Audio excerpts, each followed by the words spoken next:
On entend souvent que la civilisation islamique est née d'un réveil religieux. Mais est-ce vraiment la foi qui a bâti Bagdad, Cordoue ou Damas?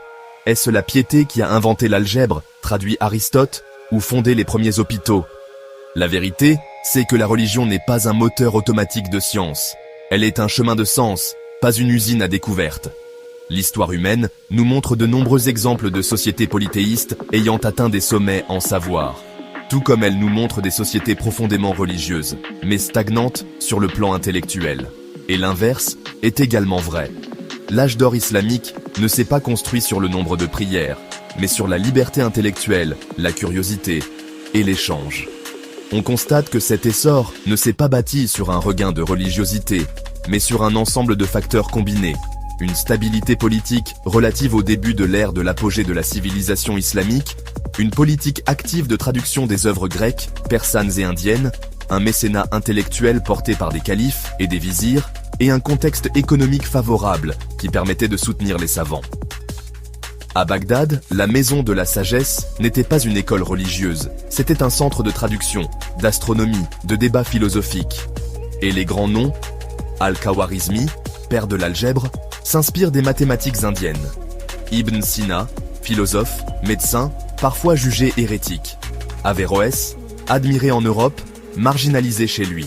Ces savants ont été parfois combattus, au nom de la religion. Alors non, le savoir ne pousse pas dans les mosquées, ni dans les églises, ni les synagogues. Il pousse là où l'on pose des questions, là où l'on accepte le doute, là où l'on valorise la raison. Et aujourd'hui, les prix Nobel, les découvertes, les laboratoires les plus avancés, majoritairement dans des sociétés laïques, voire athées. Mais cela enlève-t-il quelque chose à la religion?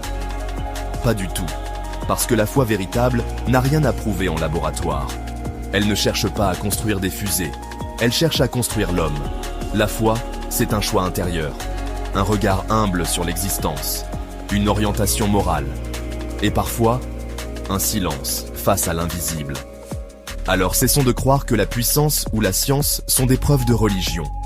Une civilisation brillante peut être vide de foi, et un cœur sincère peut battre dans une société sans Dieu.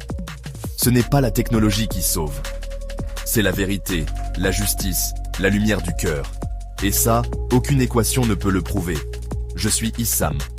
Sur ma chaîne, Le Coran seul, Al-Qur'an wa Kafa, je médite le Coran autrement. Je propose une lecture du Coran totalement différente, loin des interprétations religieuses entachées d'associationnisme, et des récits sataniques qui contredisent la révélation divine. Rejoignez-moi pour une compréhension rationnelle, logique